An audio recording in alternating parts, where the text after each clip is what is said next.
In March of this year, I signed up for Ironman Portugal. I've signed up for Ironman Portugal, so that is the 21st of October. Just have to look at my laptop, check the date. Should remember that by now. Give me over 200 days to go from someone who hadn't done an Ironman in over 5 years and had been training pretty inconsistently to someone who could complete a full distance Ironman in just 7 months. Before we look at what I did, let's have a little look back at the past. I started running and did my first marathon in 2016. I'd probably been running for a year or so before that, with my first half Ironman in 2017. I did a video about that, which was quite popular. So I've had quite a bit of experience doing this, and I've also trained for a full Ironman before. I have been coached at times previously, but this time I wanted to do it all fully self-coached. Why? Why?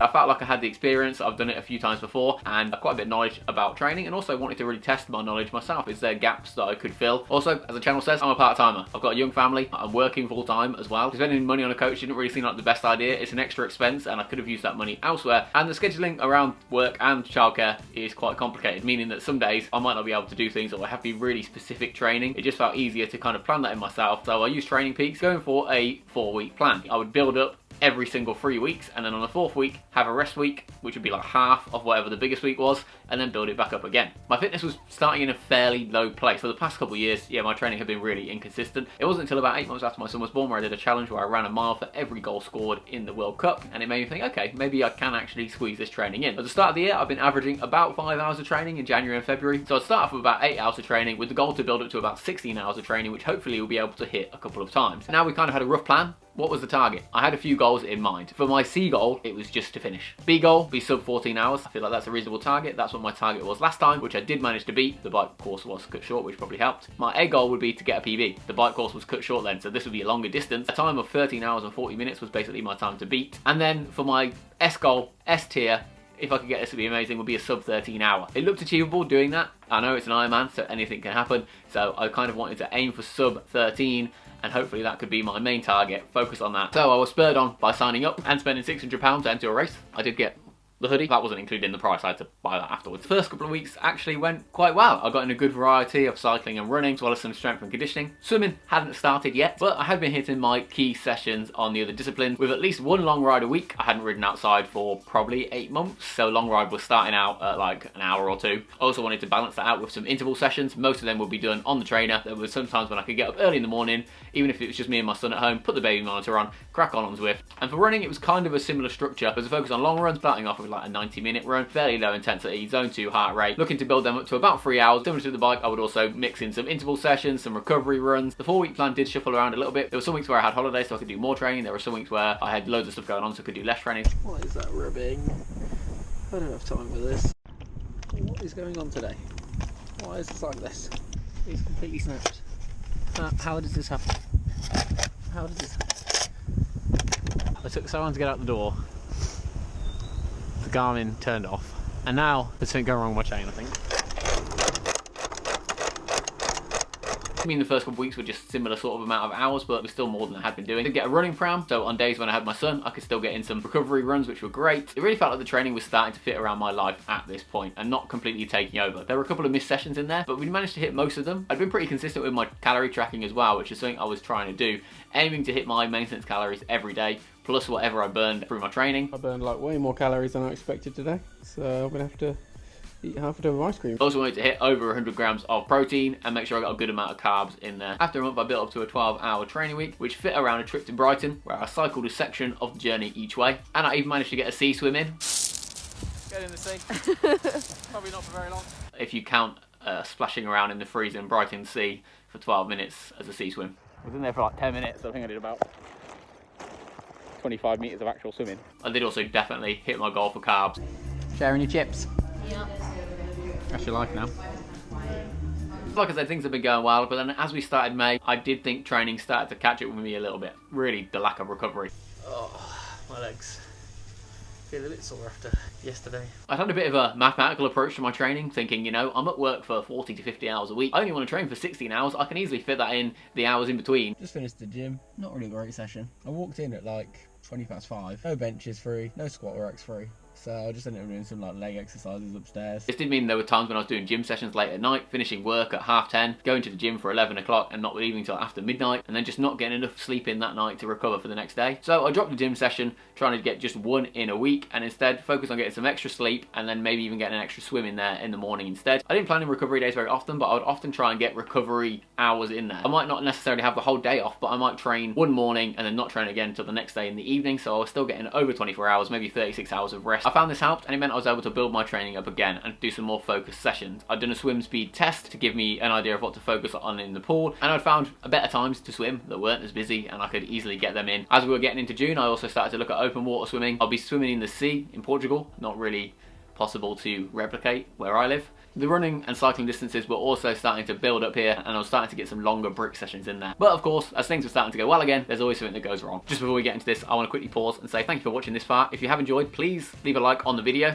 And if you enjoy the triathlon content, it'd be great if you could subscribe. I'm going to try and post videos every single week through the whole off season, and then whatever I do next year, I'm going to run out of videos about Ironman at some point, so I don't know what I'll do then, but I'll keep something coming every single week. I was out on a long ride, going on a cycle path. I was trying to get across a road. I didn't spot a car coming until the last second. Tried to unclip my shoes, didn't unclip in time, and ended up falling over. I put my arm down to try and stop the fall, which was not a good idea. That night, it was so painful. I was worried I wasn't going to be able to sleep. I rang 111, and they managed to get me an x-ray the next day. Thankfully, nothing was broken, but there was quite a bit of muscle damage. Because it was only my hand, I wasn't really able to go on the bike outside, but I could still do most of the sessions. Just meant I was going to have to Zwift for like 4 weeks. Running was also fine. I had a splint to wear, and I could also do a little bit of swimming as well. In some ways, this really helped me to get my mind focused back on training. I saw how one simple mistake could almost ruin my whole season. It was actually 2 weeks into the training with the injury that I managed to have my strongest training week yet, with a couple of swims, a 16-mile long run, and plenty of Zwift rides in there as well, of course. We took our recovery the next week with the plan to build it back up again, and I was actually starting to look now at some other races that I could maybe do in the build-up to Portugal. It'd always been my goal to do another race, but they're so expensive, it just didn't seem like a worthwhile investment. But when someone on a local group mentioned about the Ironman triathlon happening in a couple of days' time, I decided to just sign up there and then. The next couple of days, I didn't really train. I wanted to try and save my legs, save my energy. I'd planned to do like a certain amount of hours that week, and really if I did as long as I thought I would in the race, that would make up a lot of the hours. I wanted to kind of spend any free time I had basically doing my prep for the race. I haven't even been off my bike in 4 weeks before this because I'd fallen off the bike. It is the day before the race. My bike has been on the turbo trainer for the last 4 weeks. I'm going to finally get that off. I was hoping to go for a test ride. It is absolutely pouring it down, and I've got to go to work. New shoes, which I've again put the cleats on. I was hoping to do a test ride.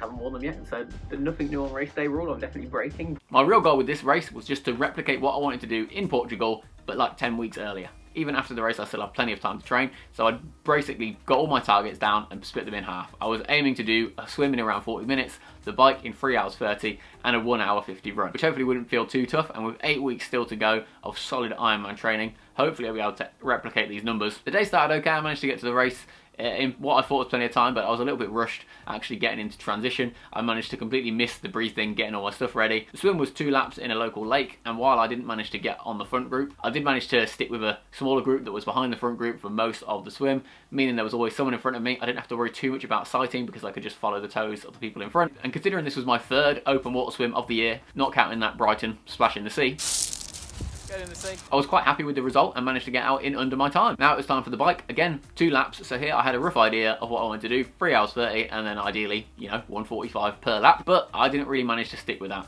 As soon as I got on the bike, I started to get overtaken by people, and I was really struggling. The course was quite hilly at the start and then fairly flat on the second half. Mentally, I really struggled with that because I thought I was so far behind my pace halfway through the first lap. And while I didn't finish the first lap in under my target time, because I already knew the course on the second lap, I was a lot more comfortable. I managed to just about come in 3 hours 30. Finally onto the run, and while 1:50 wasn't a super fast time for me, it wasn't a great running course. It was definitely not a carbon shoe running course.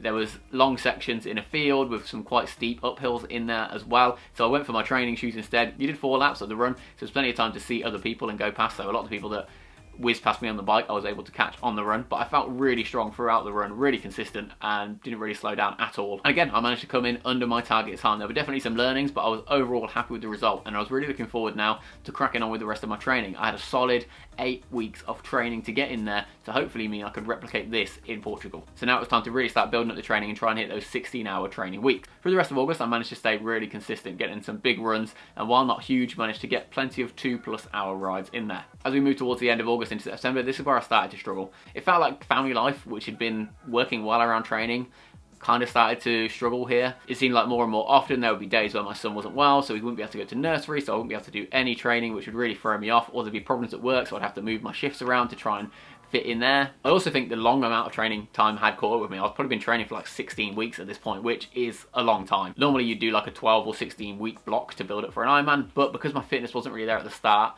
I didn't really have any choice but to get cracking straight away. With the time crunch, I started to just really prioritize the big sessions, starting to focus more on the bike because that's where I really struggled in the half distance event. I did manage to get in 2 really big rides, 102 and 92 miles, but they were not fast. I found I would normally start okay, but then after like 2 or 3 hours, I would really start to struggle.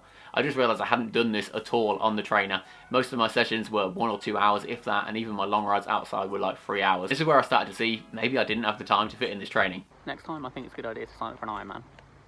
Someone, probably Nicole, just asked me to ride 100 miles first and then sign up, because I won't want to. It's just too far. It's too far. 100 kilometres, that's a nice ride. 100 miles.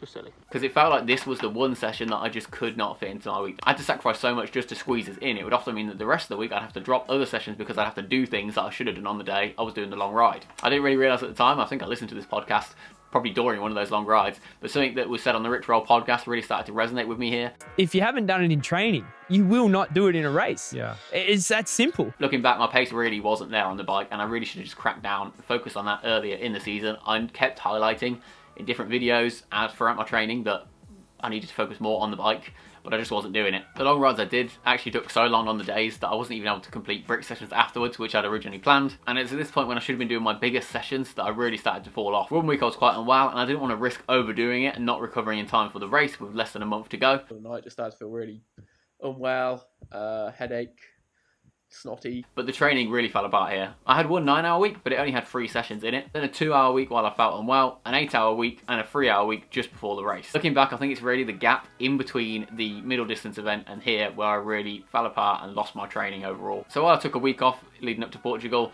and then travelled over there, I've done a full video about what actually happened on the race week, which if you want to watch that, you can see that here. I started to feel really sweaty and warm and not very good, and yeah, I had to rush to the toilet and ended up throwing up everywhere. But I suppose what matters is it didn't really end well. And while there were some things that happened that were totally out of my control, I do think there were lots of things that were in my control that I could have done better to help me get a better result, and I'll definitely change for next time. I had my goals, and I was so focused on that sub 13-hour goal, the S tier goal, I kind of forgot about the C tier goal, which really I should have got to a point where I knew that was guaranteed first. I should have really looked at the bike and thought, okay, maybe the S tier goal is not achievable, but let's just focus on the C tier goal. Let's make sure I do enough time on the bike to get through the race, and then if I get to the marathon, even if I have to walk for the second half, I can still grind it out and get the thing done. But because I didn't do this, my cycling was not where it needed to be, and because my bar was like here, when I got sick, it dropped right down. Whereas if my bar had been here and I got sick and dropped to like here, it probably would have been a little bit more manageable and I wouldn't have got cut off on the race. Looking back now, there would have been a lot of sessions I would have changed or things I would have done differently. I probably would have just dropped the swimming and running down to like 1 swim session a week and 2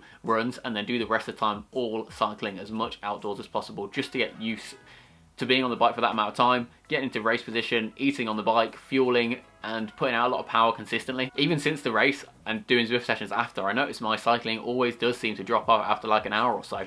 I just can't seem to keep the consistent rotations, can't seem to keep putting out power, so it's definitely something I need to work on next time. And look, there were plenty of other things that I could have done differently. There's plenty of sessions that I got home from work and just didn't feel like doing. There's plenty of days when I set my alarm for like 6 AM to do a 3-hour Zwift ride, and I snoozed till 7:30 and only managed to get an hour in the end. These little things all add up in the end. I had a whole list of things that I was going to buy before the Ironman, loads of things I was going to get done, have a bike fit, get my bike serviced again before going out. Because this sport is just so expensive, I didn't have the funds in my triathlon account to do those things before race day, so there will be more things that could have helped, but really there's plenty of things that I could have personally done differently to have achieved my goal. But that is it. That is pretty much my full year of triathlon training. Next time I'll be coming. That DNF is going to haunt me for a long time, so I'm going to do everything I can to set that right. And as I've said before in a previous video, I'm going to come back for Ironman Portugal, guaranteed. I'm going to do that race and I'm going to finish it. That is my goal. It might take a year, it might take 2 years, but it's definitely something I'm going to do.